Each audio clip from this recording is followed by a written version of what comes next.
Boom. And just like that, we are live. Happy Monday, everybody. Sorry, it's not Monday. It's Tuesday. Feels like a Monday because the stock market was closed yesterday in honor of June 19th or Juneteenth. So we're back. Markets are open and they're green. Hence why I wore my green shirt today.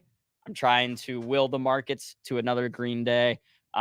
It's been the past. I was just talking to David Green, who we're going to have on in a few minutes in the background, in the backstage. Every rally we've had over the past 3 months or so, we've quickly given up those gains. And so real quick off the top, I just want to say to anyone out there who is thinking, okay, this is the bottom. We've seen the market dip enough. I'm going in and I'm buying everything today. Just be careful. Just know that there's a strong chance we have not actually seen that bottom yet, and that we do give up these rallies. I'm still sitting on a lot of cash right now, waiting. I have been kind of dipping my toes in, starting to make some more buys, especially in my Roth and my long term accounts. Um, but we talked about this with David on the show a few weeks ago. We're not going to know when the bottom is until weeks after, until we look back, maybe months after, and say, "Oh, okay, I guess that was the bottom. I guess that was it." Um, so right now, it's been more confusing than ever to look at the market, to look at the macro environment. You have all these indicators saying, "Oh, we're heading toward a recession." Then you look at these other economic indicators, and things look okay. So I think a lot of people, economists included, are confused right now or just unsure of where the overall economy is heading. And just remember, the stock market does not necessarily equate to the overall economy, right? They're correlated, but we'll see the market do really well in times of economic uncertainty. We'll see the markets dip even when the economy seems to be strong. So just be careful, what you're reading, what you're taking in right now, because there are a lot of people out there kind of calling for doom and gloom, calling for another 08, 09 recession. I'm not quite so sure we're going to see that. I think a lot of things out there, look like things are okay, even though as the Fed continues to raise interest rates, wind things off of its balance sheet, that will have effects throughout the economy. And we're seeing that right now in how the market is digesting that. But let's go ahead and get the show started. After I play the intro, we will get Mr. David Green on. We'll be doing some live trading with David, seeing what he's looking at. And then after that, we will have Robert Roy on, see kind of which options trades Rob's been looking at. So two great traders joining us today. Excited for the show. Let me know in the chat what stocks you guys are watching. I see Easy Mike saying that he's been trading energy today. I also was trading some energy today. Well, I told you guys a couple weeks ago, and I bought some drip, the bearish leverage fund from Direction. I think I bought it. I don't know. We'll check that in a little bit. But I sold some today after being up more than 30% in like a week. So we'll talk energy, Easy Mike. We'll talk drip. We'll talk some stocks. Without further ado, let's go ahead and roll that intro. This is Benzinga Live. Spencer Israel and producer AB. What's up, everybody? How are we doing? Someone told me buy high, sell higher. Let's get Matt Hammond on the show to talk some IPOs. Jake Wojasek from Trend Spider. We have a breaking news. All righty, y'all. Let's go ahead and get Mr. David Green on the stream. David, how you doing today? What's up? Wasabi. Not too much. You enjoy your long weekend? Very nice. Any long weekend's a good weekend. Very true. I can't see the comments, Aaron, if you want to pop them up there for me so we can. Yep. Let's get that figured out. Go ahead and get your screen popped up there as well while I'm doing that. There we go. Oh, you had drip pulled up while I was talking about it. Well, you were talking about it, so I brought it up. Well, thank you. Yeah, I mean, take a look at that move. You got in at the perfect time, right? Yeah. That was just gorgeous. Let me see. I'll pull up my brokerage real quick to get you the exact. But check out where it told us to sell it, Aaron, or at least most of it anyway. That yellow, that yellow. What is that? That's our 65 EMA. It was right around 22.50. Big resistance coming up from $13. Great trade though. And now you just Let's want it see. to break above that, $22 again for a little longer term. We all miss Spencer. Yes. We all do. Yeah, and that was one of those where I just felt like I wasn't even looking at moving averages. I just felt like I felt like oil and gas was getting a little bit extended. The drip was just getting so cheap that I bought some, and it happened to work out. Sorry, I'm just trying to find the exact. Well, I mean, it got way, way overdone. Meta trend trade short. Yeah, I like meta short, guys. On a trend trade, we can look at that. Absolutely. So, I was with you guys the last couple of weeks, so I want to show you a couple of things. And Aaron was mentioning starting to pick at some things, right?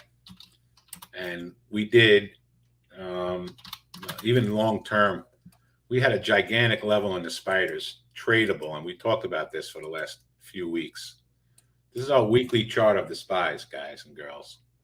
And we had a level of 363, which we were talking about as this was going down for a while, probably, I don't know, 3 or 4 weeks. But check out what happened technically, guys, when we hit that. Our weekly chart, 200 EMA on the spies. That was exactly 363. So we picked that. I picked that a bunch more long-term. Below that, we have 337. But this was a tradable bottom. I don't know if it's the bottom in the market. I'm not that smart. I would probably say not if you twisted my arm.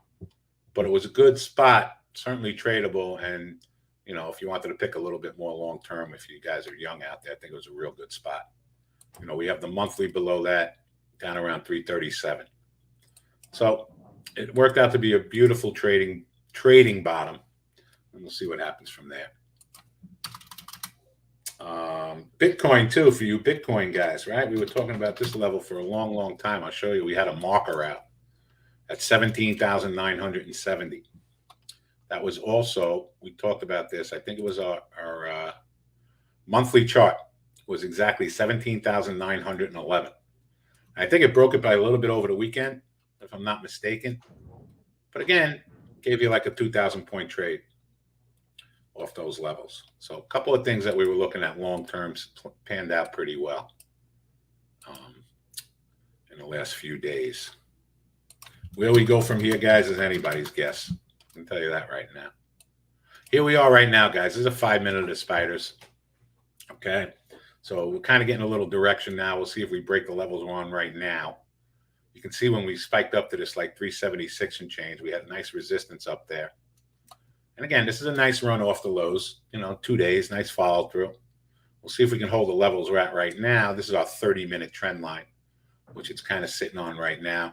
If we break that, we got 370, 365 below that, which I like for a trade, guys. So for the peeps in the room, 370, 365 in the spiders, if we spike down there, I like that for a trade. Let's put a little order out. 370, 365. For those of you who are just joining us, we concentrate on mostly day trading unless things are lining up for us to do things longer term. We'll put an order out to buy some spiders down there. Tesla's been one we've been watching today. Yes, and Mike, the easy way to do it was to buy some BITO. The only problem with that was, with BITO, let me explain what Mike's talking about. Can't trade this over the weekend. So when we were making new lows in Bitcoin, we couldn't buy this. And by the time we came in today, it was already up and probably missed the trade. So we couldn't buy that. You had to buy a little tiny bit of Bitcoin there. But that is another way to play it. All right, so we got a little order out in the spies. We'll see if we get a pullback for a day trade here. See how it bounced off the 30-minute EMA, guys and girls? Gave a nice 50-cent trade off the 30-minute EMA. Now, everything we do is based on technical analysis here. I'm looking for questions, Aaron. Anybody got any questions? Anything that you want to talk about? Let's see. I'm curious, David, just what you've been kind of looking at. We talked about last week those levels on the S&P 500. Kyler just asked, what do you think about SPY 350 puts for September? Well, it depends on what you believe, Kyler, right? I think if we break the recent lows, we're going to see 350. if we break this weekly level again, my next technical spot is down around 337, which is the monthly level. That puts us down like 30% in the market. If we get down to that 337 level, I don't see how much has changed, right? We're having, again, and Aaron mentioned it earlier, every time we have one of these oversold rallies, and that's exactly what we have.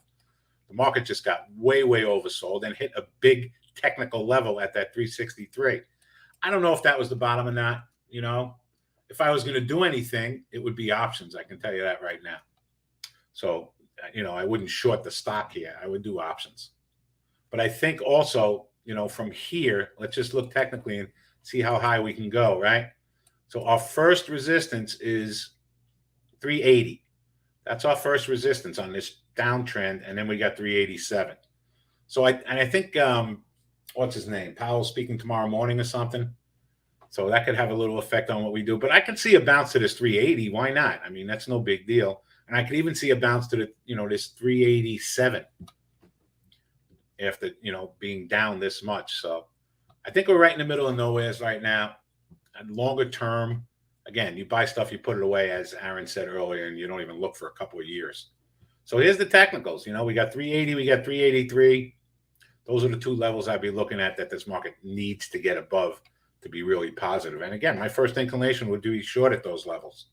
So we'll see what happens. The trend is your friend, guys. And we are in a downtrend in most of the things that we're looking at, right? To get near a weekly trend line is 396 in the spiders, which, might not be out of the question too. Yeah, we'll see what he says tomorrow. I don't mind selling into this rally either, Mike, but I'm not going to do it until I have levels on my chart that tell me to. And the first thing is 380, just daily. First thing is 380. So I would wait, me personally would wait for that before I think about shorting this market. Again, we just got way overdone. We'll see what happens from here. Russia doesn't seem like they're easing up anytime soon. We already priced in a 75-point increase for next month, right? Yep. That's already priced into the market now. So we have to see what we go for here. Again, everything I do is just based on technicals, right? So Don in the chat's asking about Baba. Mm-hmm. Check out 2 weeks Baba out. I can tell you this right now, Don, right? Nobody knows what's going to happen in this market 2 hours out, let alone 2 weeks out, right? But let's go to the videotape. I always go right to a daily chart.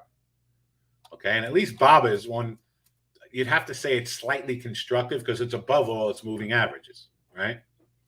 We made those lows where we absolutely got smacked down in the 77 range. So I would say a really important level for Baba to hold is right around 99. That's, the last support level where it would break down below that. And good, we got room up to 125. But, you ask me what's going to happen in 2 weeks from now, I have no idea. This is a weekly chart. We got to get back above that 113 level, shorter term. So I'd say the important levels are like 99 and 113. That's what I would be looking at in that. We can get above 113. It's good. If we break 99 again, it's not good.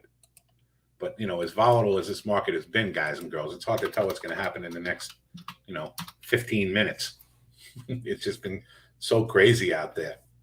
You really have to be a good technician to be trading in this market. And again, as Aaron said earlier, if you're young, you got to be adding to things here. This will be, you'll look back 5 years from now, and if you hadn't done anything, you'll say, wow, why wasn't I buying the market when it was down there? Trying to see if we got anything else, Adam, that anyone wants to talk about. Yeah, you can see the I see him. I'm looking. now. Let me just check a couple of trades here. All right, so the spiders bounce. We ain't going to get to that 370, 366. Not that close. Netflix, we were looking for a far from moving average trade. If we got down to around 171, we kind of bounced a little bit. We got to 170, 167. So Netflix kind of sitting in the middle of everything, guys, now. Tesla was one I wanted to buy on a pullback. But again, this one's sitting in its nice trends. It's kind of hanging out here. We looked at Tesla early this morning, and same thing. The next level, I was calling for like 733. If we look on a daily chart, 734. And check this out. The 30-minute, okay? This is our 30-minute on a daily chart. And last time we got up to the 30-minute was about 790. Look what happened there, technically. Complete rejection. So this time up, if we get to about 734, I would be looking to short Tesla initially if we get up to that 37.4 level, 734 level, because we haven't been able to get above that 30-minute EMA. So that was something that we were looking at earlier today. Is the SPY still trending downward? On every longer time frame, Bobby, it is. You know, today it's kind of trying to hold this 30-minute. But on every longer time frame we go to, you know, daily, weekly, monthly, yeah, we're in a big downtrend. Daily, weekly, monthly. None of those charts are positive at the moment. 0.0. Meta shorted. Where do you want to short it, Sharon? Let's take a look. You don't want to short it here. It's in the middle of nowhere's land, right? But it has been trending nicely, so we needed to rally up to one of our technical analysis spots. I'd short Meta at the 200. Up here, Ken, 164.60. Absolutely, 100%. We got a few technical things up there. So what we're doing, guys, in the short-term trading, right? We're looking for opportunities based on all of our moving averages, whether the stock is going down or up. We have a level here in Meta where we might take a shot if it spikes down to 162.96. But just when I put up a chart like this, my initial thought is short, short, short, short, short, short, because the trend is your friend. So if it rallies back up here to this 164.60, we want to short it. So we'll put an order out in Meta. We shorted at 164.60. Everything I do, guys, in my trading room, I do live with all my traders in my real trading account. We put up all of our orders. We discuss our stop orders and profit targets and everything that we do. So I see Joe in the chat's asking about a long-term stock that's been down a lot. David, do you have any off the top of your head of stocks you like long-term that have been beaten down a lot? Yeah, the one I was looking at was UPST, because I kind of think this is a real company. But it made lows a while back, down around what was it, $30, and from 30 we went up to like 55 back here, right? When we first made this low, we went up to 55. We've had a nice bounce off the lows again now, but this is something I look at. You know, if we get severe weakness again, this is kind of one that I like. Got to get above like $40 to reverse this little downtrend that we're in now. You know, so a lot of these other ones that Affirm, you can see he's getting a big bounce today. Doku, these are not my favorite companies. These are all getting big bounces today. You know, people have just been gotten killed in these things for a long time. So, look, my long-term stocks, you know, you guys, you know what it is basically. I love Apple long-term, right? I like NVIDIA long-term. I like AMD. I like Microsoft. I like Google. You know, I like stocks that make money over the long term. Those are the ones that I like that, you know, you should be picking at levels that make sense. Actually, Apple, guys, I want to show you. Okay, it hit our first level the other day. And this is another one that we've been talking about for a while, and we picked a little Apple down here. I want to show you this. It was exactly beautiful on our monthly chart. Check this out. Okay, so this is another one. It exactly hit our 30-minute EMA on a monthly chart around $129. So you pick down from 182 to 129, right? Check that out. It's a 7-point trade in 2 days already. This was like the spiders hitting that giant level. Apple hit a giant level at 129, almost exactly our 30-minute, and it's given 7 points in 2 days. So, you know, again, you got to use your technicals, even if you're looking long-term to get into some of these stocks. What happened? Myrna worked. Give me 1 second. Myrna short pivot worked. Yeah, that was early this morning, Myrna. It certainly did. It's gone down $2 from there. Yeah, Mike, exactly right. All these stocks just get absolutely decimated. All of them. Of all the crappy ones that I think are out there, Mike, I like UPST the best. All right, I guess. If it gets to a real smackdown again. We talked about Tesla. Definitely more positive now. Needs to get above 734 short term to be okay. What else we got up there? I'm looking. Thank Barden for the breakout in his Chinese solar name. I can tell you what, the solar names never hold on to these gains, or not for very long. Futu is another one that's gotten absolutely destroyed, right? This has had a nice rally ever since the earnings came out, though, on 6.6. And check this out, guys. We're at a very big level in Futu. This is daily, above 51.60. Weekly, we got room to 58 now. Yeah, this stock has had a nice reversal. 58 is going to be a giant spot in Futu. Would I short it here? No. For a trade, 53.30. We look. That's our pivot point.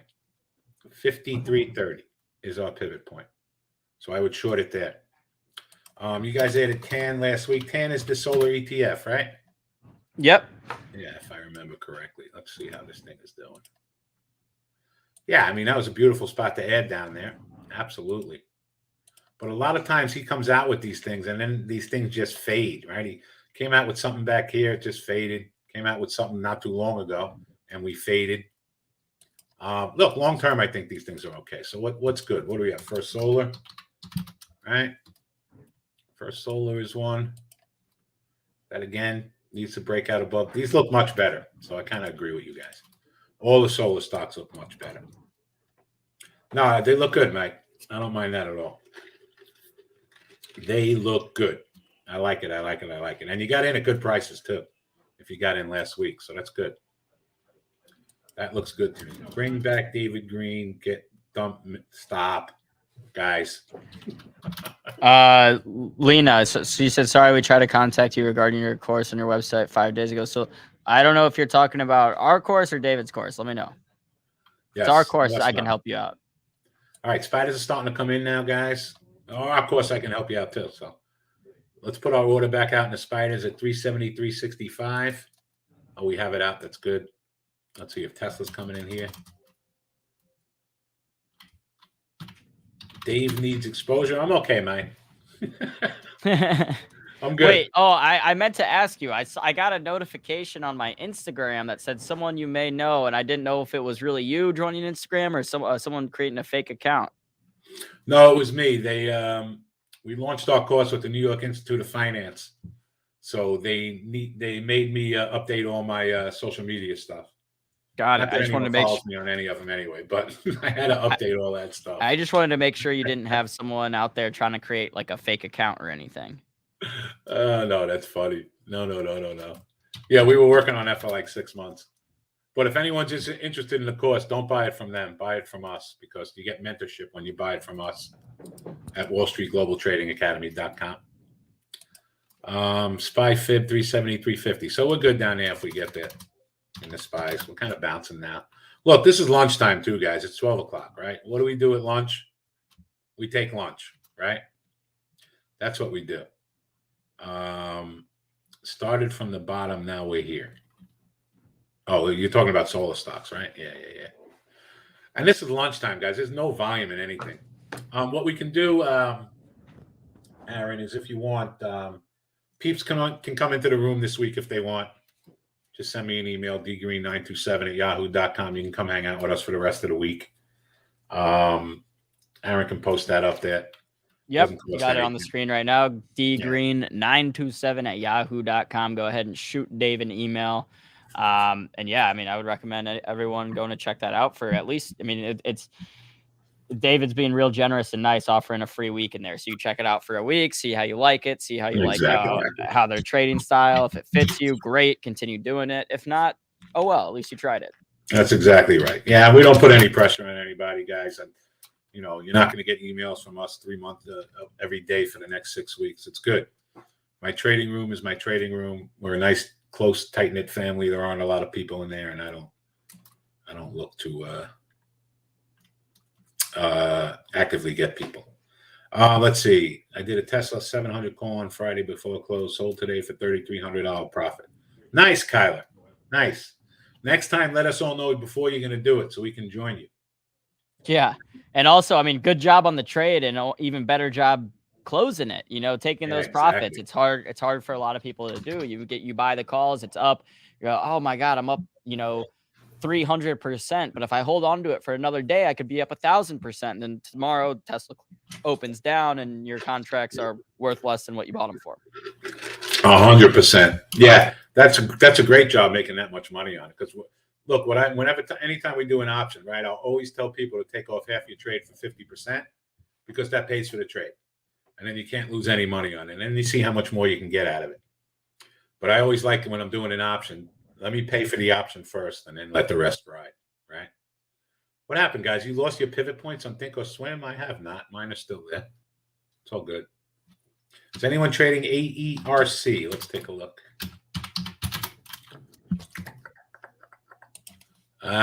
This one has been in the news lately, right? It's been spiking up and down all over the place the past little bit. Wow, this stock is up from $1. That's a nice lottery ticket if you had it, huh? Nothing to do right now. I'll tell you, 16.22 would be a good spot to buy some. That's our pivot point. It's down almost $2 from here. That might be a good little spot to be involved, down $4 from the high. So again, guys, short term, everything we do is about technical analysis. We're not doing anything without it. Long term, as Aaron said earlier, you start picking away. You buy stuff that you like. Ooh, the video is finally coming in. A couple of peeps in the room are shorting the video from 169.50. Didn't get much above that. Starting to come in now. Aaron, Alex, cover some the video around 166.50, and I think that's a buy for now. Let's put a little order out. So we're looking at the video here, guys, down from 170. 166.50 is our 65 EMA. We're going to put a little order out to buy a little bit for a trade in the video. Any other questions we have out there, Aaron? I know we don't have a lot of time left. No, I mean, it seems like, like you said, it's lunchtime right now, so things are going to slow down a little bit. Let us know in the chat if you got any final questions for David, because we're only going to have him on for another few minutes, but he does come on every week on Tuesdays at 11:30 a.m. Eastern on Benzinga Live. So, if it's your first time here, definitely come back to catch more live trading with David. I sent an email to dgreen927@yahoo.com. Yes, I will respond in a couple of minutes, my friend. You'll be in the room with us within the hour. Hell yeah. Think or Swim do not have pivot points. Can you go back to your old setups, guys? LI, EV stock, LI, right? Yeah. LI is an EV stock. Wow, much better lately. Holy mackerel. That's a nice looking chart, right? We're getting a little overdone here. We're almost at an 80 RSI on the daily. Let me just say weekly. This is China too, though, isn't it? I think. Yep. Yep. Yeah. All right. So China's, been good lately. They had a bunch of good news out. Wow, this is a beautiful looking. I mean, we're getting a little stretched up here in LI. Hold on, Ken. I mean, it's getting a little stretched. Daily we have an 80 RSI. All-time high is 47 now. I mean, you twisted my arm. I would not be short this stock here. It looks good. It looks really good, Allie. You have a position in it? Yeah, I mean, like you said, David, to me, I mean, the move looks great, but it just makes me think, are we getting a little overextended here? Everything in China has been moving so well. I mean, we were talking about Baba earlier. Baba's up more than 20% over the last month now. And I think, if you're buying any of these Chinese names, I would err to some of these more established companies like Baba as opposed to some newer EV company. I mean, there's a few different, there's like a group of 5 different Chinese EV makers. NIO, right? XPEV, I think is another one. Yep, XPeng. There's also one that is backed by Warren Buffett, BYDDF. BY? DD. BE. No, BYDDF. Hold on. F, not S. F as in Frank at the very end. BYDDF. Yep. Oh, there we go. Okay. Yeah, I mean, this one isn't that stretched. This one is okay compared to all the other ones. I know, and that's why this one, like, if I were buying an EV, if a Chinese EV company, it'd be probably this one or NIO maybe. I mean, Lee, go back to LI, it's extended. No, I would not be running into any of these stocks at these levels. No way, no how. So let's look, for example, in LI, right? And I know we don't have a lot of time. Let's look daily, right? I would look for a pullback in this thing down to 32, and then 29.60. But I would not be chasing these things up 10, 15, 20, 25%. No freaking way. And let's do Baba last. I know we don't have a lot of time. Baba's fine. Baba's hanging out. But again, yeah, like you said, in 2 weeks, we're up from $81 and we went to 120. Let them settle in a little bit. Baba's sitting in the middle of everything. It does not look bad. It's above its daily. It's above its weekly.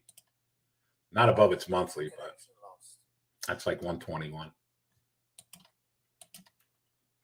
Indian government reportedly asked state oil companies to buy Russian oil. All righty. There you go. I don't know what that means. Yeah, Tesla's breaking trend a little bit. Video. Not going to get that.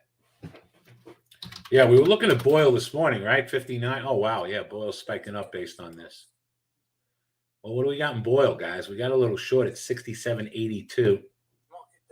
Let's see what we got above that. Not much. I don't get. If anyone can short Boyle, right around 67.80 is the spot. Be careful of the news, keep it tight, but I think they took away the short from most of us in this thing. But here's an example, guy. News just came out, and it has to do with this China thing. We have a 200 EMA at 67.80. A lot of times it doesn't matter what the news is. Our technical analysis is just going to work. Well, we'll see what happens. Lottery tickets, SRS, GRI for real, short, real, mistake making.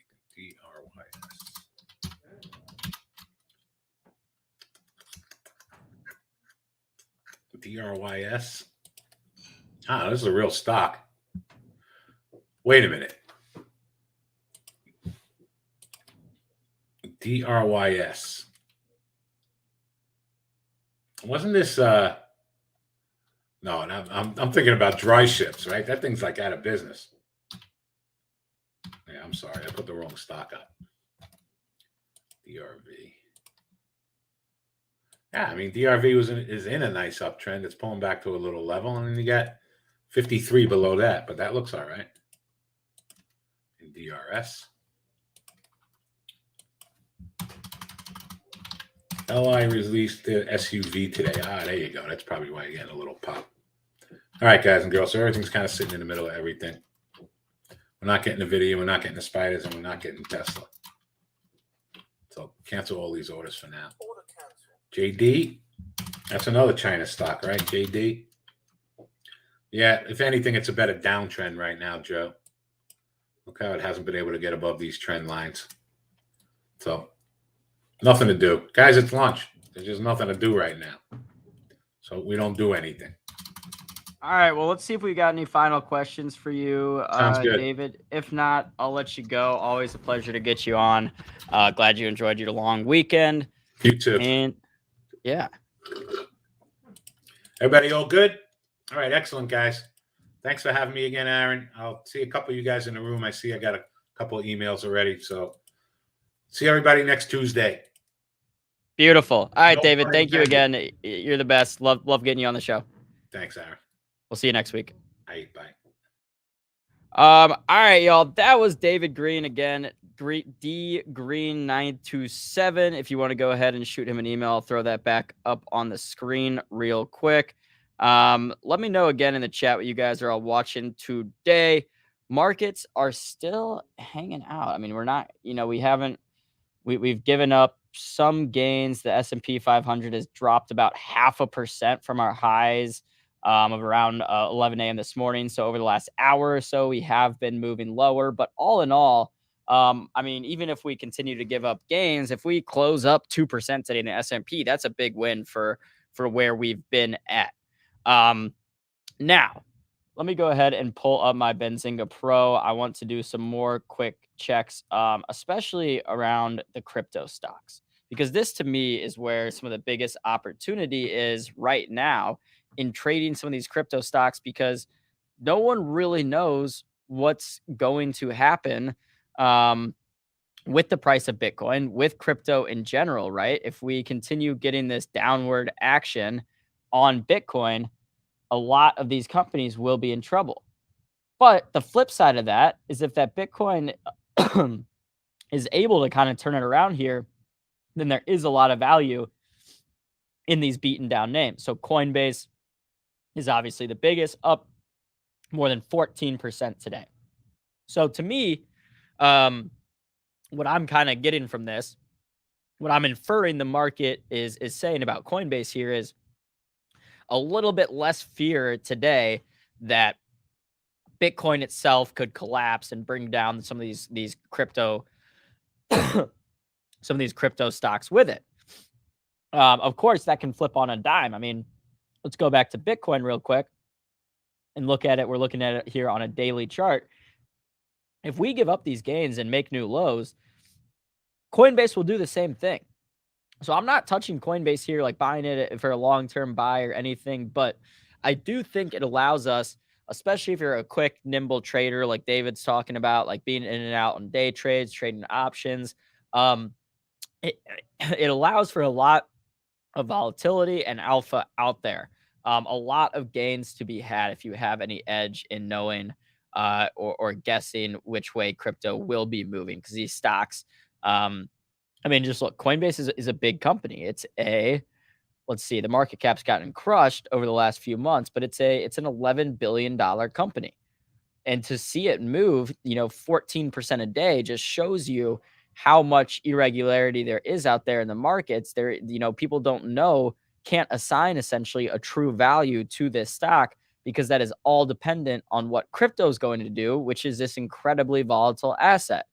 I personally think with Bitcoin, with the big cryptos, just like with the overall market, we're in a downtrend until proven otherwise, right? Guilty till or innocent till proven guilty. So these things I need to see with my own eyes that they can show me that the trend is reversed. And Bitcoin being up, or the S&P 500 being up right here from its bottoms, that's not showing me the trend is reversed.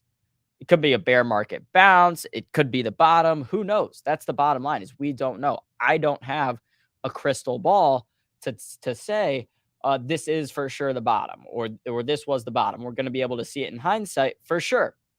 So with that said, and I've talked about this on the show before too, really the best way to do this, especially if you have time on your side, is like what I've been doing, and just kind of gradually buying the dip on SPY, right? I know these holdings that I have, that I'll have for years and years and years. I'm not really that worried if SPY drops another 10%. So I'm not out here buying options or selling options trying to play this bounce, because I'm just not sure. We need more time to see how the macro outlook is going to unfold, to see everything.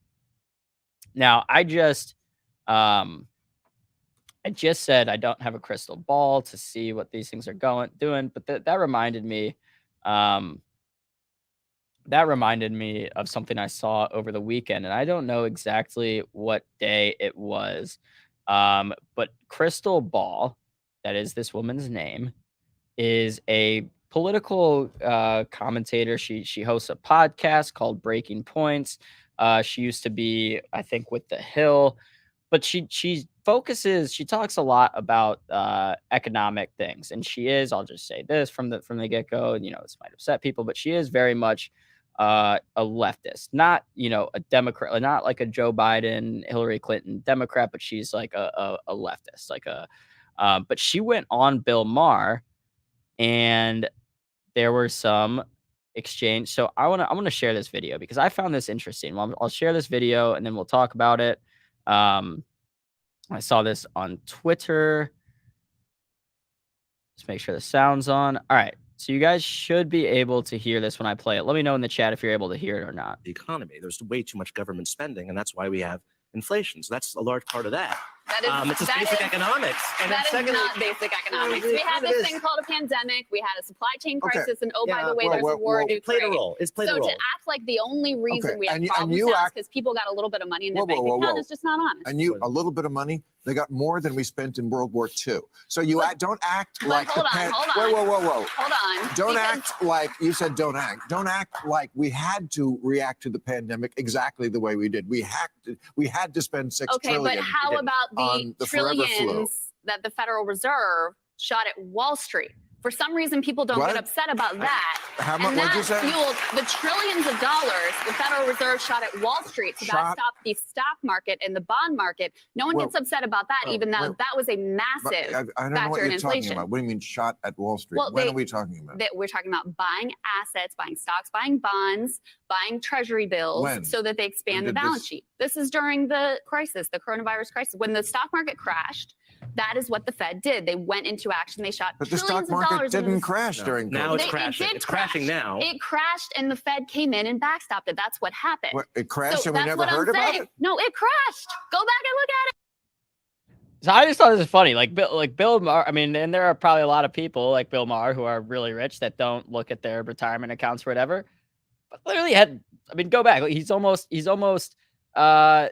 you know, like calling out or making fun of his own guests for saying that the stock market crashed during COVID, being like, the stock market crashed and we never heard about it.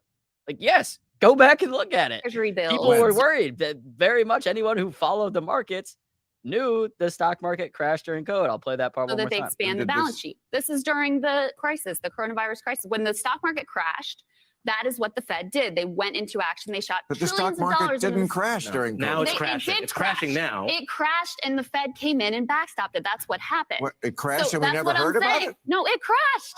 It crashed and we never heard about it. I don't know if he was watching news or watching CNBC during that time, but it certainly did. Go back and look at it. I think it fell off a cliff. When? The Treasury bond market stopped functioning, and the Fed took extraordinary action it's never taken in history. I don't Somehow remember no one that. gets Maybe the upset. first week of the Somehow nobody gets upset about the rich people who got tons of money and tons of support, way more than working class people did. Sure but they oh do. my God, people were able to feed their kids and they had a little bit of money in their bank accounts. It was the worst thing in the world. No. That is one small part of the inflation story. And it is, by the way, not the only thing that we can deal with to get out of this mess.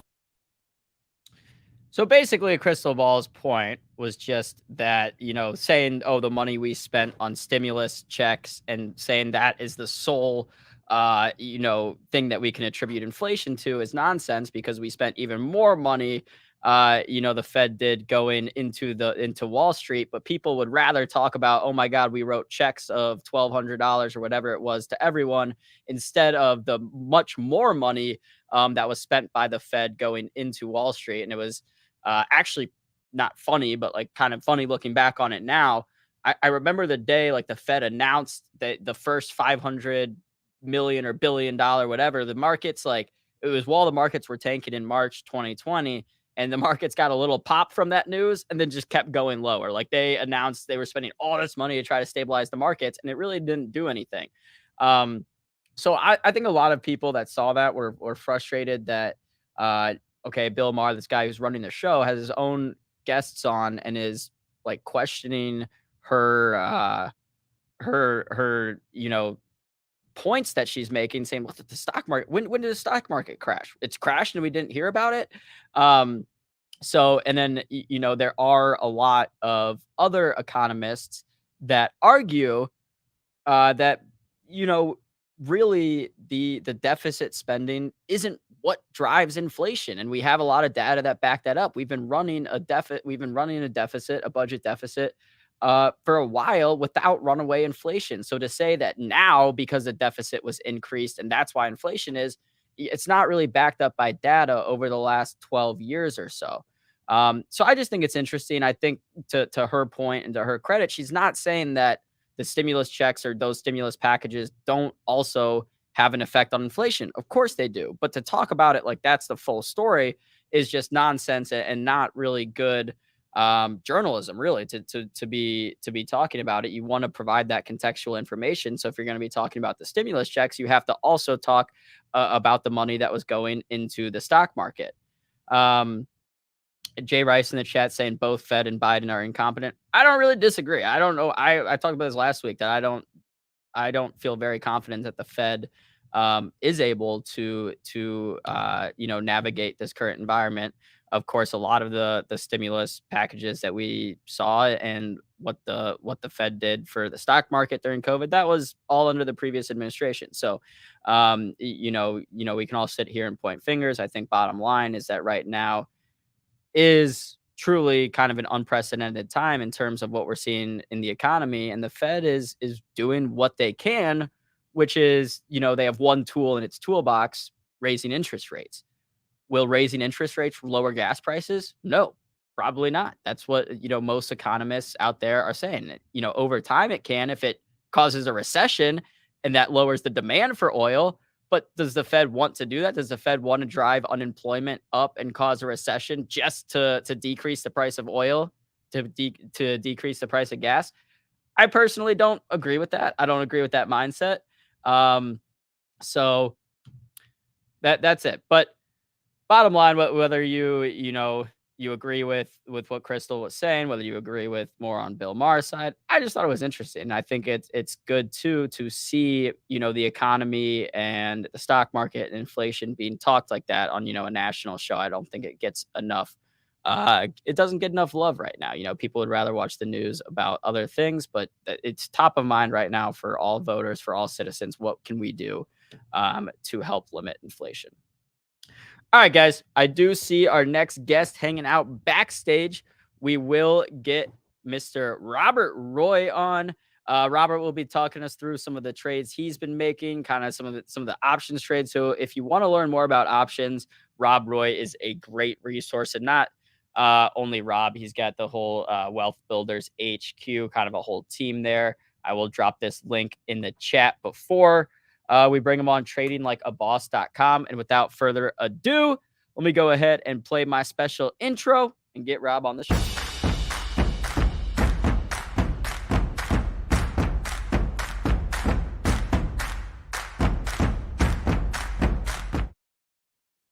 Mr. Roy, happy Tuesday. Uh-oh. Looks like we got you on mute. Sorry about that. There we go. All good, man. Happy Tuesday to you as well. Yeah, it's a very Monday-esque Tuesday. Yes, 3-day weekend, right? Everybody loves a 3-day weekend. Everybody does. So we're back. Markets are open, and we're doing well today. We are. Not surprising. I mean, yes, we still have the bearish connotations in the market. I heard some of the end of your last segment that you were talking about, and there's definitely some bearishness out there. There's a lot of opinions on giving money to the rich, giving money to the, paying the businesses or paying the individuals, right? What was it? In 2008, the numbers that I've heard thrown around were, if they took all the money they gave to businesses and broke it up and gave it to an individual that was 18 years or older, each individual in the United States would have had about $300,000 given to them of what they gave to bail out businesses and holy cow and so forth. And that was something that, when the markets were in March 2020, which again, Bill Maher doesn't remember this, but the markets were very much crashing. People talked about that. They were like, oh my God, if they bail out the airlines again, the cruise lines, and while real everyday Americans are losing their jobs, that's just complete, it's nonsense, right? Because they're taking, it's essentially saying, okay, we can have socialism for the rich and then unfettered capitalism for the poor, right? If you're a huge wealthy corporation and your business is going out of business, airlines, because of COVID, we'll bail you out. We'll give you a safety net. But if you're a regular everyday person that can't make your mortgage payments because your job just got cut, well, sorry, you're on the hook. Correct. And I understand we had to do some of the things that we had to through COVID. There's no question from an economic standpoint. I remember I'm in a doctor's office as I'm watching the news where it said everything is shut down in New York. Go home. I'm like, what? How are all these people going to survive without having paychecks? And they just, you want unemployment? We'll give you unemployment. No questions asked. You can have it. Right. Again, did what they had to do at that point. So it definitely helped the way through, but everybody needs to remember someone's still got to pay that back. It didn't just go away where, we wrote some paper and gave it to you and now it's all good. It's got to get paid for somewhere, whether it's taxes or, on rich or on the individuals. Look at gas, folks. If we went from $1.79 a gallon to $4 a gallon, $5 a gallon, the 7.5% tax the government gets went up. They get more money in tax, right? I mean, it's hitting everybody, and it is not a fun place. I mean, I saw more people at the gas station recently stopping their gas pump, $20, and that's it, because they can't afford to fill a $70 tank anymore. It was almost $90 to fill my truck up last week at $5 a gallon. It is ridiculous. And yeah, and you can just look at, I mean, even with the COVID spending, I mean, there was more money spent by their Federal Reserve going into the market and doing business, loans than any, checks to individuals. So again, I mean, I think it's kind of I'm not going to say sexy, but it's like more controversial to say, oh my God, we wrote all these checks to people. No wonder we're seeing all this inflation. But that's just one part of the story, which was kind of what that was, I think, the point that Crystal Ball was making on the show, was just that talking about this like it's a one-off issue. Oh, we wrote the checks and now we're seeing this runaway inflation isn't really a very sound way to talk about that. Correct. I agree. There's more sides to it. Listen, let's just take them all out to the woodshed and call it a day. All right. Yeah, exactly. Like we are where we are right now. And I, even though I don't love necessarily what the Fed's been doing or have that much faith that things are going, that they're going to be able to navigate this soft landing, all these things, they're doing what they can. And I think that's what everyone's just trying to do right now. They are. Go back and look at the 1999, the 2007. Go look at those crashes, true bear markets, right? Go look at where interest rates were. Go look at how quickly the Fed raised interest rates to 5% and 6%. And we're right back in the same place again with 3/4 point increase, a very high probability of another 3/4 point increase. I think we're going to see them right into the midterm elections, which if they don't, my fear is we're going to see worse on inflation, recession kicking in quicker. And if they do, the influence of the election by having rate hikes where people can't afford to buy houses, can't afford the credit card bills anymore, and so forth. Yeah, they're getting more money from what's in the bank, but they don't have that much in the bank any longer. And now they have 8% less in the bank because of inflation. So a lot of pieces to the puzzle that a lot of individuals just don't quite grasp. Because it's situational. You look at what you need right now, and the other parts of it become very much outside. 100%. All right, Rob. Well, inflation and Fed aside, what have you been trading? So today's been a good day, actually. So we got a news trade came up this morning on Tesla, and I'm very big on using the hashtag Musk mouth. Open mouth, insert foot, or good or bad. Every time he talks, you get some reaction. He talked this morning or over the weekend on the layoffs, and that had a great effect. TSLA, that had a great effect on their price. They were up about $20 in pre-market. By the time we opened, we have a nice gap up, and we got a good run going on in there. We were looking at a bull put spread with somewhere below the $620 strike. And to really help understand what I'm referencing there, right? We were expected to open somewhere in here about 8:30, 9 o'clock this morning was what the expectation was at that time of the day. So lower than we actually did. So I'm looking down here saying, if we can sell premium way down there, my chance of being wrong is extremely minimal in this trade. Right. And I'm looking for this trade to be just for the day, get in, get out. So what we basically did is it's called a bull put credit spread. And we sold the 620 put. So somebody paid us premium. We got paid to trade. And then we bought the 615 put as an insurance policy. So we've maximized our risk. The max risk in that trade is $5. We took in $1.20 on it. So really my risk is $3.80 is the most it can cost me in the trade. It's not as if I bought a stock and it went down $10, $20, $30. I don't have that kind of risk in the trade at all. If somebody makes me buy it, I don't even need the cash to buy the stock. I have an option to make somebody else buy it. It's going to cost me a little bit, $380 per contract, but that's all the risk in that trade is. So we're still in that position right now. Let's go see where Tesla is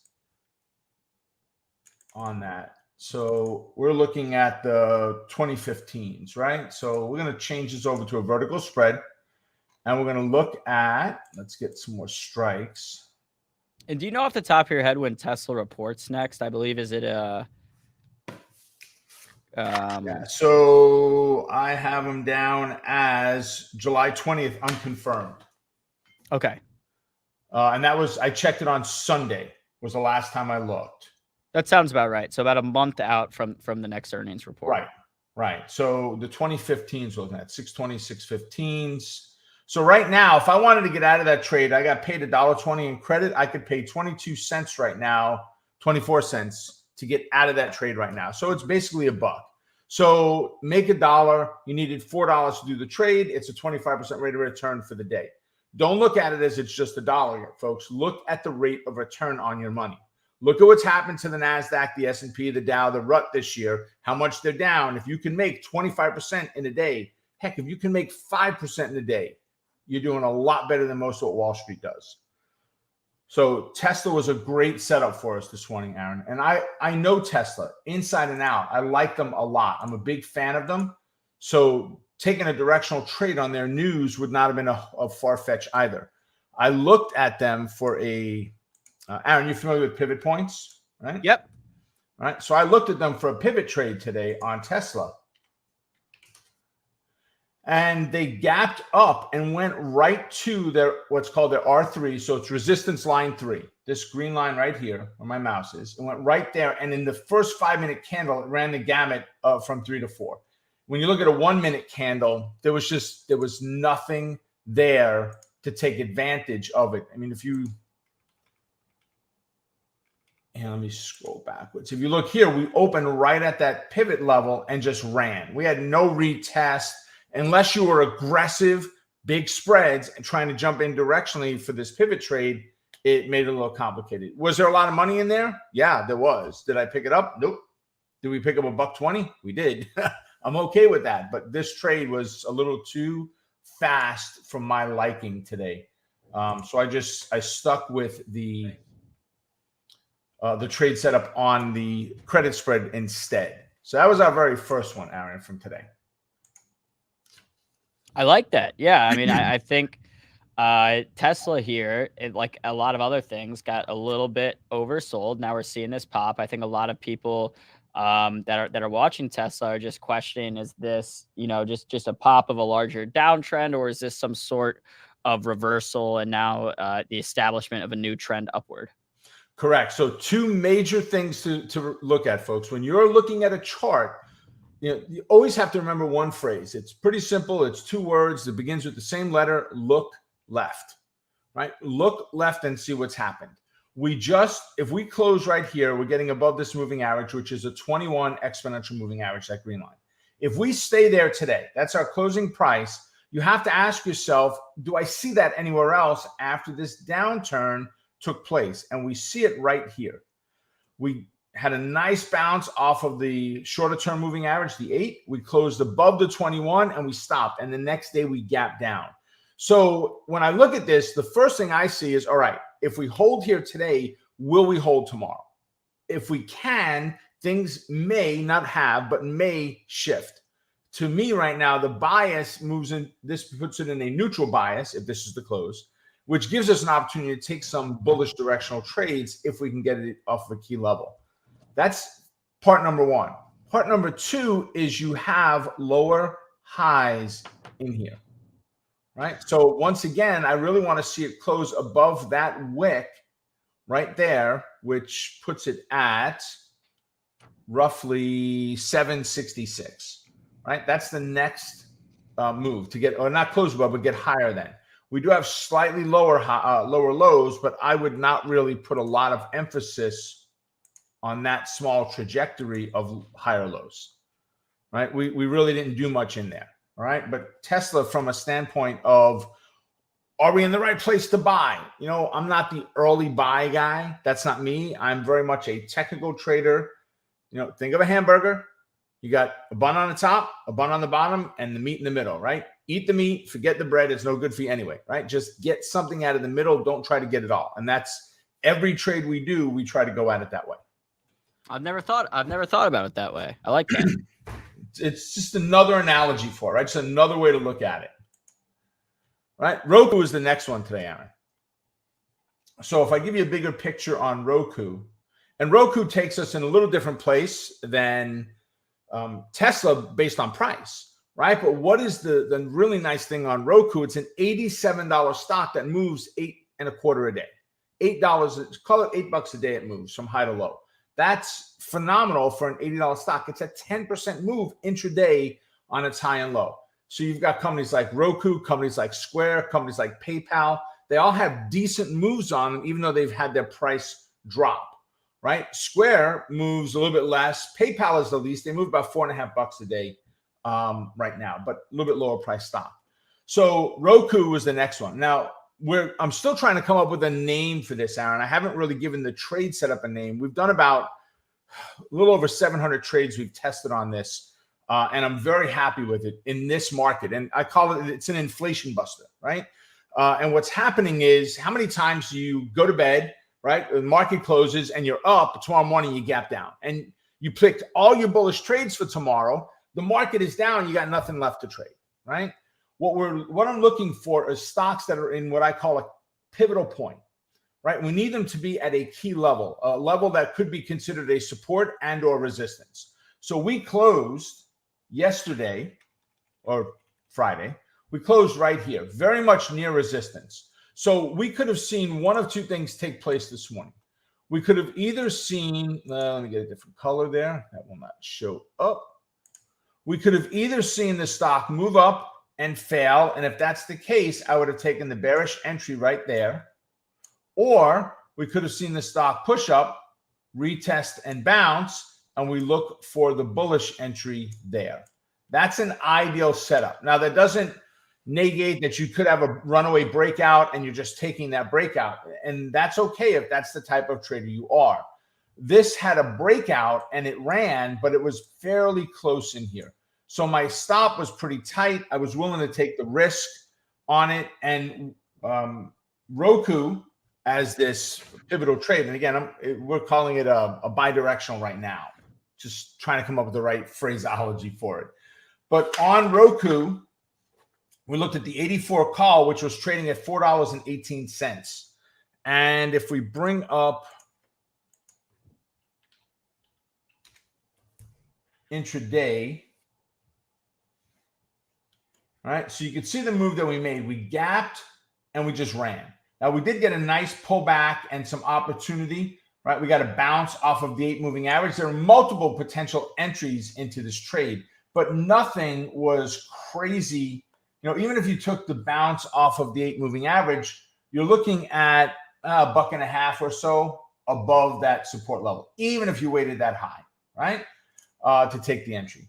But we wound up with the $84 call at the time was trading at about 418, and I was at 945, somewhere on that. Oh, this is a 5-minute candle. Let's go. I mean, a 1. Let's go to a 5. It's easier to see. So somewhere within that first candle, that third candle, as we got this pullback and started this bounce inside of here, we got the pullback, pulled back more, got pretty close to where we opened up, and we got a bounce. So we took the trade in there. It was about 418, and then fairly long, close after, right about 1010. If we go back to a 1-minute chart, you'll see the Y. If we go look at 10 o'clock this morning, we had this great run going on. Good strong move.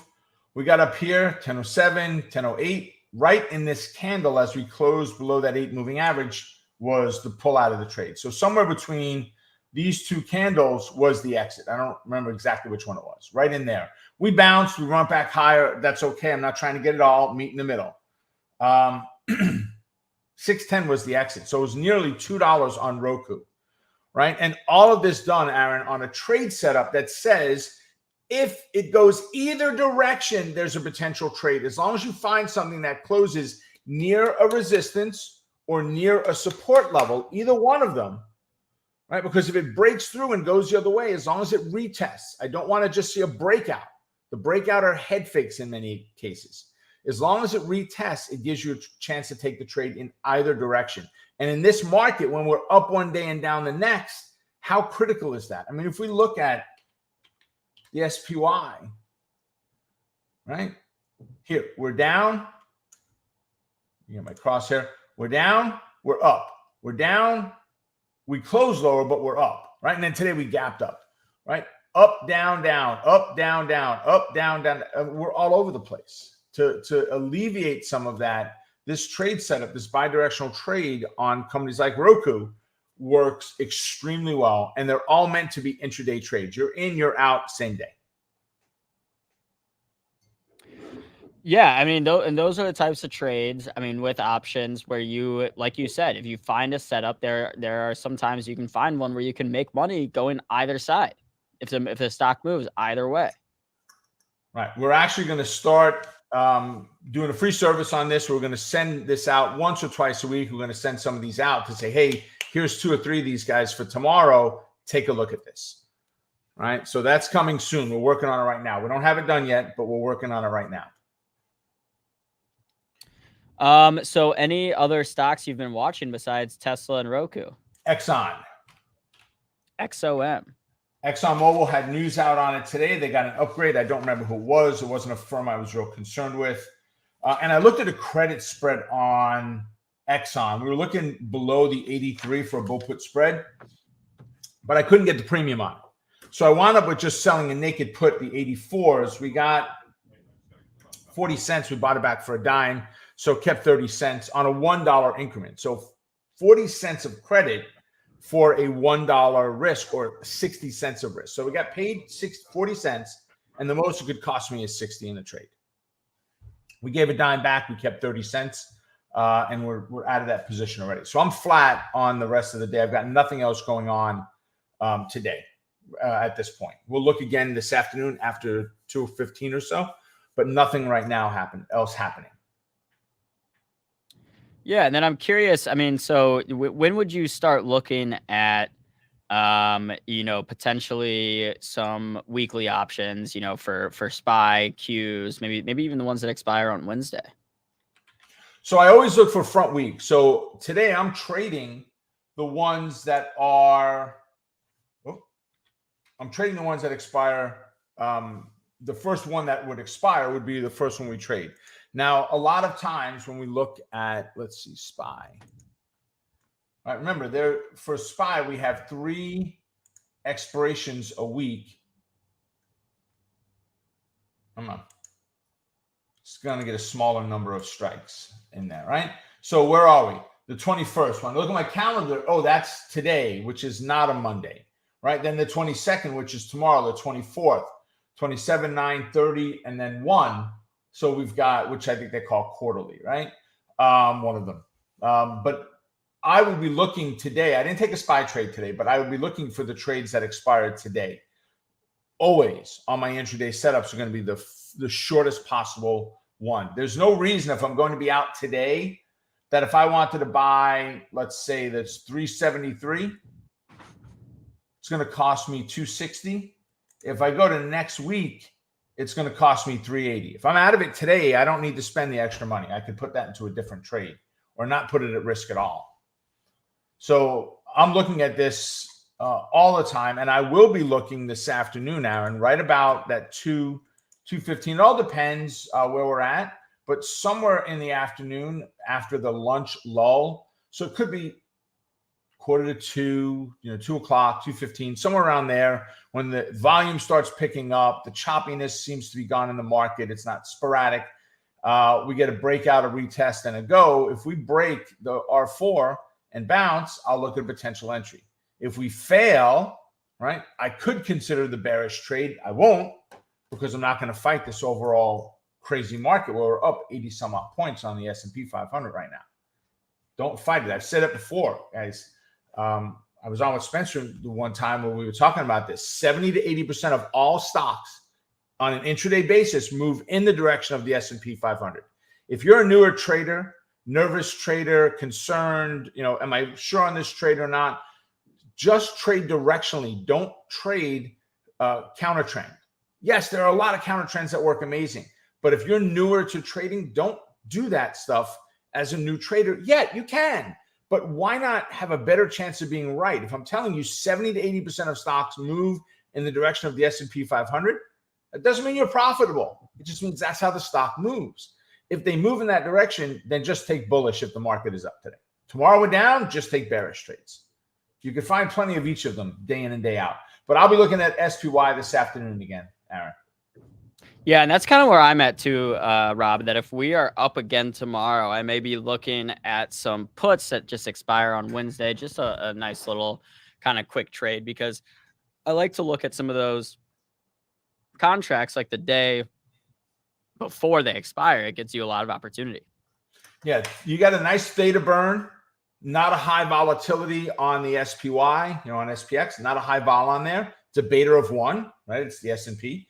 So it's a fairly stable position, unlike, trading a Google or an Amazon or something, an Apple, which could whipsaw, or Amazon could whipsaw because of Apple, just because of what it does to the NASDAQ, right? So I like SPY a lot. Qs I like as well. I know we talked about this one last time I was on, Qs versus SPY. I like them both, but SPY is my go-to. Yeah, the Qs, like you said, might just have a little bit more. I mean, I'm looking at the holdings right now. Apple makes up more than 12% of the Qs. So you're very dependent when you're on the Qs of whatever Apple, Microsoft, and Amazon are doing. Between those 3 companies make up more than 28% of whatever the Qs are doing that day. So you have a little bit more range with the SPY in terms of just tracking the overall market, not overall market, but the, certain companies, as opposed to the Qs, which, I mean, not actually, but seemingly just tracks Apple and Microsoft. Yeah, I mean, top 5 holdings have been 30 to 45% religiously in the Qs for a very long time, as long as I've been trading them. So there's just a huge holding there, where if you go and take the top holding in SPY, it's a couple of percent. It's 500 stocks versus 100. So you could break that down a lot better into that realm there than what you can in the Qs, where you're so limited and just all high tech, which nothing wrong with it. There's a lot of movement. It really just comes down to the setup. If the Qs give me the setup, I'm going to take the Qs. If I can get a move down to this R3 and I see some, we get a close here there and a bounce, I'm at a key level, I'll take a bullish entry. If I'm wrong, my stop is somewhere down here. I've got minimal risk in the trade. I'm willing to step out there, put a little bit of cash into the trade. If I'm right, I've got a great potential. If I'm wrong, my risk is minimal. As long as it's in the right place, I don't care. I am not the, oh no, we won't trade the Qs or the IWN or the diamonds, or I'll trade anything that I think is going to give me the opportunity if it's in the right place. And then Easy Mike is not asking, but he brought up the TQQ and SQQ. Do you ever trade the leveraged ones, or you just stick to the OGs? I will. Occasionally, I like the, something that's leveraged 2 times, 3 times.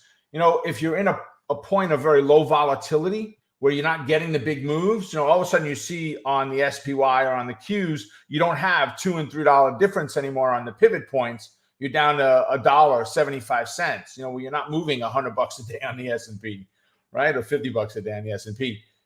So now that leverage position gives you a little bit more movement, but I've gotten so comfortable with SPY and Qs, I don't have a real need to go after the leveraged with what I do with the regular SPYs and Qs. Doesn't mean if you're trading options on the Qs or SPY, you're already leveraged. You're big time. Yeah, exactly. So you don't, necessarily need that extra, leverage of trading options on the TQQ or SQQ. But if you're want to, then feel free. Just know it's a little bit riskier than trading the actual indices. Correct. And look, if you truly follow how the right way is to trade these from a long-term investment, you look at mutual funds and where people are at right now, Aaron, had you put the money into the Qs or the spiders, right? If you don't get this, write it down, folks. Maybe you don't fully understand it today. Write it down, though. Buy the equity itself, the SPY or the QQQ. Go out a year from now and sell covered calls against it a year out in time with a 40 delta. Okay, 1 year out. Take the money you receive for covered calls and buy a long put, which makes a collar. And that protection model, when the markets were down 50, 60% back in 08, you lost maybe 12, maybe 15% of your portfolio value, not 40, 50, 60% of your portfolio using that model. In a great year when the market just runs, did you give some money up that you didn't have to? Yes. But your insurance policy on your car, the end of the year doesn't come and you go, darn it, I never had an accident. This is terrible. I got insurance and I never got to use it. That's not why we have insurance, right? Right. No, you're fine. You're fine with that. Yeah. If the markets are up and your portfolio's up, you're not going to be mad. Oh, I would have had 3% more had I not bought this protection. Which is certainly, I think, I personally in my long-term accounts was not really positioned well for this downturn. And now for me, it's not the biggest deal in the world because I'm young and I can continue adding, with every paycheck I get, some of that money goes into the market and goes into my retirement account. But had I, basically next time we're on a crazy bull run, I'll know how to better position my portfolio for a downturn like this. Correct. I mean, listen, real simple. I take my SPY if I don't have the long-term position, because not every account I have, some of my 401k type stuff, inherited stuff, I don't have options capability in that account. So to do that, so I've got to hold on to that long position, right? But or it's a smaller account. We're not doing a bigger number like my kids' accounts. But there are still ways of not trading the option of if you own the equity and rent the option against it. If you don't want to do that very long term, you can't sell a put. I mean, you don't want to buy that long term put, the insurance. You could still write covered calls 3 times a week against your SPY and your Qs. And if you got a bearish day, to me, that's the best time to sell calls against it. The market's going down, your calls are going to drop in value extremely quickly. I look for about a 10 to 12 delta, and that's what I'm selling today. 10 to 12 delta says I have 10 to 12% chance of being wrong on that trade today. For today, means I'm 88 to 90% chance of being right. I'll take it all day long. I like those odds. Edward Royce in the chat's asking, how are the multiple support and resistance levels derived? So if we're looking at what's here on Qs as an example, this is done on utilizing something called Fibonacci. Right? So I've got, let me grab a drawing tool to be a lot easier to see with that. So there's a really nice V-top in there. And then the stock had a fairly strong little hiccup there, fairly strong move, and a good V-bottom. All I drew on, this is on TQQQ, all I drew was from this 87.49 level right here. That's my start. Down to the 48.17 level. That's my finish. Right? I drew that. And every other line is snapped in there automatically, right? It is a Fibonacci sequence that we use. And Aaron, I heard you mention before about tradinglikeaboss.com. Guys, if you want to know that, if you go here on tradinglikeaboss.com and go to the Fibonacci today's power indicator, it's a 3-part, all free. Everything on this page is free, right? All excellent trainings for you to learn how I do what I do. It'll show you how we actually draw them. But if you have a minute, Aaron, if you're good, I can draw something on one if you want. Yeah, let's do it. All right. So I just need to find a stock that I don't actually have a Fibonacci drawn on. Okay. So this is an ugly candidate, very ugly chart. But here's the phraseology you're looking for. I am looking for the largest directional move closest to the right side of the chart. Now that happens to be right here. That's the biggest move, but I don't have a V bottom in there, right? I have a V top, right? There it is. I have no bottom yet. Once this bottoms, I would go ahead and draw the fibs from there. But let's pretend that this is the bottom right now. Just for this example, for me to draw. I grab a Fibonacci tool, and every major charting software has Fibonacci. TOS, Interactive Brokers, TradeStation, they all have it on there. It's all included in their charting system, right? So we draw from that highest high on that, I'm going to just drop it there, on that candle, right? So right here, we go from that highest high, and notice my mouse is at 29.02. If I move down a little bit, it's at 28.13. But you see all the lines in between? They're moving as I move. If this were my bottom and we snap to right there, all of these lines are now support and resistance levels. Now, we have no history here to say, ooh, does this work or not? So let's go back in time and look at one back here. I saw a really nice drop take place here. So watch. Let's go right from that high to that low. Remember, every line is support and resistance. So what, oh, what, my dear, happens at that point? We made the V bottom and we moved up, right? So we went right to that line on the close, 2 days at that line. We bounced here. 3 candles played off of that level. We closed here. Oh, but Rob, that didn't do anything. Yeah, not every candle will. It's a support and resistance line. But we did hover there. And then we have what I call a Fibonacci channel inside of here. You know, it's not big numbers, but I'm not really trying to find a great candidate today. I'm just trying to show you drawing the picture, right? We moved up here to the 618, right? We got what is called an H pattern, right? Let me actually redraw where you don't see all the mess.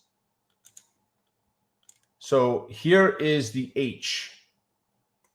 Some of you are going to look at it and say, boy, that's an ugly letter, Rob. I remember in grammar school using them lines, and there's the H. Yeah, that's an ugly letter. This is the prettiest letter in the alphabet. It's actually the most profitable one in the market, too. That H pattern, we can count on a 2-line move almost religiously as it breaks off of there to that level, right? And yeah, I've been hearing more and more about this H pattern recently. Yep, I've been talking about it for 23 years. Wow. It's the first thing my mentor taught me was this pattern. He said, just find this and trade nothing else, and you'll make $1 million trading it. Well, we should all do it. It sounds so simple. It was a lot easier in 1997 to be right than it is today. That's for sure. Everything went up. Don't worry if the market goes down tomorrow to go up the next day. It was a lot different back then than it is now. But we're looking now, can we get a move up to this purple line? That's why it's purple, and a roll off of there, right? And it happens over and over and over again, guys. So I hope that answered the question on how those lines are derived and where they come from. Yeah, Steve's asking which chart platform is this? So this is called Omega Charts. It's a proprietary software that we have, that we use, that our traders use. It is an intraday platform. You can trade off of it to different brokers. You don't have to trade station to trade station or toss to toss. It does link to different brokers, both for futures, Forex, and stock/options. But I've been using this now for, same thing, about 20 years. If I stop trading and I stop, not trading, if I stopped teaching and just traded full time and never taught anybody again, I would still use this platform day in and day out, along with my broker's platform. It's the crispest charting engine I've ever seen anywhere. Steve's asking if you have a link or pricing for the charting platform. I'm just going to drop the Trading Like a Boss link in the chat and throw that up. But yeah, if you guys want to find a way to connect and discuss more. Yeah, that's fine. You can go to wealthbuildershq.com as well, and you can just register an account, send an email to support at Wealth Builders, and they can get you that. I know there's all kinds of discounts on it all the time. I don't keep up with what it is. My team takes care of all of that. So, but just go to our main site, wealthbuildershq.com, or you can send an email to support and they can get you some info on it. Beautiful. Well, Rob, thank you for coming on the show today. I understand maybe in a few weeks we'll start going back to having you on weekly, which I would really appreciate. You know, here without Spencer, always good to get more guests on, especially guests like yourself that know what they are talking about. So, Rob, enjoy the rest of your Tuesday, and talk soon. Appreciate it. Take care, everybody. See you soon. All righty, y'all. That was Rob Roy with Wealth Builders HQ. We've got that link in the chat, tradinglikeaboss.com. Go there to learn more about how you can continue to learn more from Rob. So, guys, that will about do it for us on the show today. We've got about 4 minutes left, so I can take this time to do some final run-throughs of the overall market today. Let's pull up my handy-dandy, trusty Benzinga Pro. As always, if you have not checked out Benzinga Pro, go to pro.benzinga.com to sign up for your free 2-week trial. No credit card or anything needed. You get everything on here you could ever need for trading, right? Charts, fundamentals, data, movers, news, you name it. It's on here. It's on Benzinga Pro, pro.benzinga.com. Let's go to the S&P 500 up 2.58% today, making a nice little bounce. The title of today's show was, Is This the Bottom? The answer is, we don't know. Time will tell. We could very much look back on this in a few weeks and say, oh yeah, that was the bottom. Or more likely than not, we'll give up these gains and make new lows. But just for everyone out there that's watching the price action day, maybe you're all cash and you're FOMO because you're not in today and you're missing out on this plus 2.7%. That's not really how you want to be trading. You don't want FOMO or greed to be in, you don't want that being the reason of why you're trading, because you're feeling greedy or because you're FOMO in. Dow Industrial Average up 2%. Bitcoin up 4%, almost flat. Let's check ETH/USD up 3.5%. ETH, I mean, these things, they were scary for a minute, right? A lot of people, ETH got down to below 1,000, and Bitcoin was trading below 20,000. So good to see those coins back above their those psychological levels. Now, does anyone have any questions before we wrap up? Yeah, WK Harris, I agree. Rob is a good guy, sharp on the options. Yeah, we try to bring y'all some good guests that know what they're talking about. And as always, if you guys have any guest suggestions, people you'd want to hear more from, people you want us to get on the show, please let me know. All right, guys, please smash the like, subscribe to the channel if you have not already. Money Mitch will be coming on at 1 p.m. He's talking about all the stocks that are moving today, whether you're watching Tesla, Roku, Upstart, you name it. Mitch will be talking about it. And go ahead and bring your tickers and questions in the chat for Mitch. He will be starting right here at 1 p.m. Eastern in a minute. And this show will redirect you there automatically. Get the CEO of SoFi on the show. That's a great idea. I'm making a note of that right now. Reach out to SoFi, try to get their CEO on the show. But alrighty, y'all. Smash the like. Enjoy the rest of your Tuesday. Happy short week. I will see y'all soon.